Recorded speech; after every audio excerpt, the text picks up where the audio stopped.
to another episode of RPMbassy. Thank you for the feedback as well. We're getting loads of great comments on the kind of previous videos, and if you've got any suggestions for albums we haven't done, please just put them in the comments below. We'll grab the album and do our own little review on them. Now, this band's that I'm going to be talking about today is, and I'm a huge fan of this band again. The band I'm talking about is Joy Division. The record we're going to be talking about today is going to be the 40th anniversary of the Still album. Now, for those who don't know, Joy Division were formed in Salford in 1976.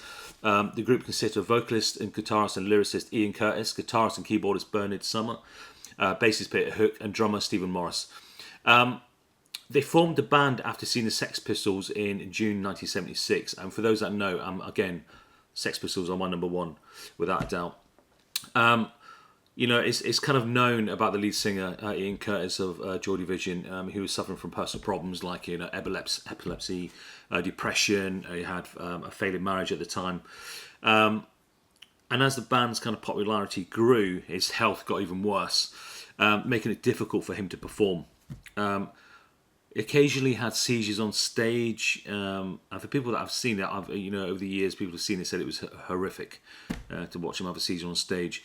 But he died by suicide on the eve of what would have been the band's North American tour in May 1980, only aged 23. I mean, the child. Joy Division's second album, final album, Closer, was released 2 months after Ian Curtis' death. That and the single Love Will Tear Us Apart became the highest charting record for Joy Division. But what we're talking about now is Still. Still is a compilation by Joy Division consisting of previously released and unreleased studio material and a live recording of Joy Division's last concert performed at Birmingham University. It was released on 9th of October 1981 on Factory Records. But initially, it was going to be released in August of that year. I don't know why I waited till October. It's great. I mean, you know, if you know Joy Division, you know this album. The live stuff is just great. I've never been to, obviously, you know, I was 10 years old, you know, when Ian Curtis died, so I've never seen a Joy Division concert. But you'll notice in this where it was very kind of like hit and miss, a lot of their kind of live stuff. You know, Ian Curtis' vocals, there's one of the tracks in here where you can barely hear him, and then the second half of the song, he's like really, you can really hear everything. But it's just great having that recording. So there's 2 vinyls with this one. You've got side 3 and 4 was recorded at Birmingham University on the 2nd of the 5th, 1980. And then you've got a track by Sister Ray, which was a cover version. I can't remember what the name of the band. I think it was the Ramones track. It was a cover version. I'll try to find it in a second. It was a cover version, and that was recorded at the Moonlight Club in London, 3rd of April, 1980. All the songs written by Joy Division. I mean, you've got some great tracks on here. Exercise 1, Ice Age, The Sound of Music, Glass, The Only Mistake, Walked in Line, The Kill, Something Must Break, Dead Souls, and a great cover version of Sister Ray. Ceremony, there's a Joy Division, because obviously the track Ceremony was written when they were known as Joy Division, which later became a New Order track. And I think this is the only recording ever in existence of Joy Division doing Ceremony. Again, you've got Shadow Play, Means to an End, Passover, New Dawn Phase, Transmission, which is up there as one of my all-time favourite kind of Joy Division tracks. Isolation, another great track, we all know that one. Digital Decades and Disorder. It's a great compilation. Now, the artwork, you know, Peter Saville, you know, he did Unknown Pleasures and Closer, and really well known for doing a lot of the artworks on Factory Records. But this one was by Graphica Industria, who I know were behind a lot of kind of big kind of record sleeves, especially in the 80s. But this one was by him, and I tried to find any information why Peter Saville wasn't part of this. Couldn't find anything. So if anyone knows why Peter Saville didn't do this artwork, please let me know. Also, if you're into fashion in clothes like you know I am, there's a designer called Raf Simons in the early noughties. He did a whole collection on Still. So he did like jumpers and t-shirts and jackets, and so he did a whole kind of homage to this album and Joy Division and Factory Records, which I still have to this day. So it comes in a double vinyl. Now I have seen this. Now this is like a purple, kind of pinky purple, if you call it that. But the original was on like a embossed. This is not embossed.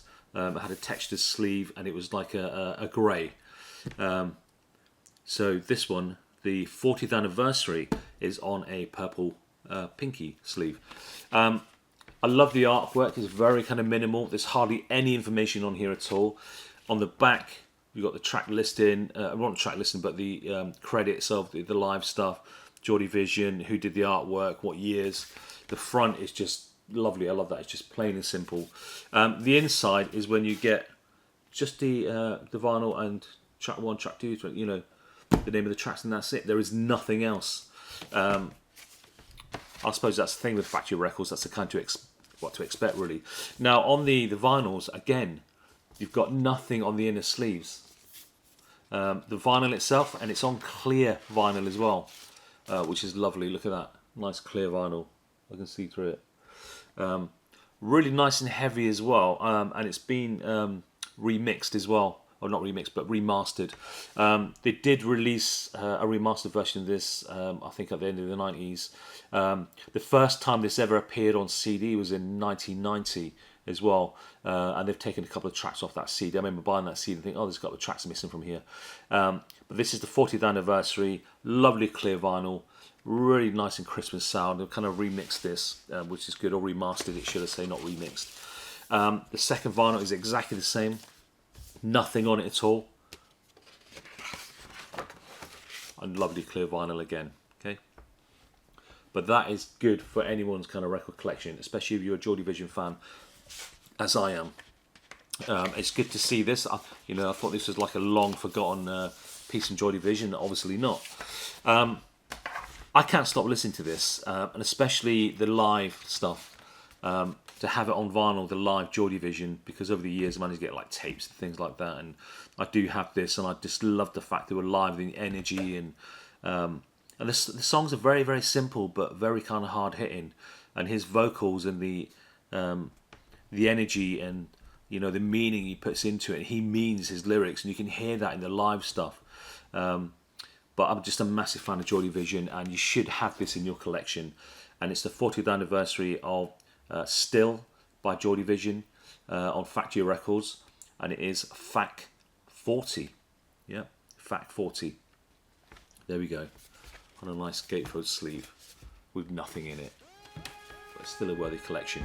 Geordie Vision, still one of the greatest. See you next time.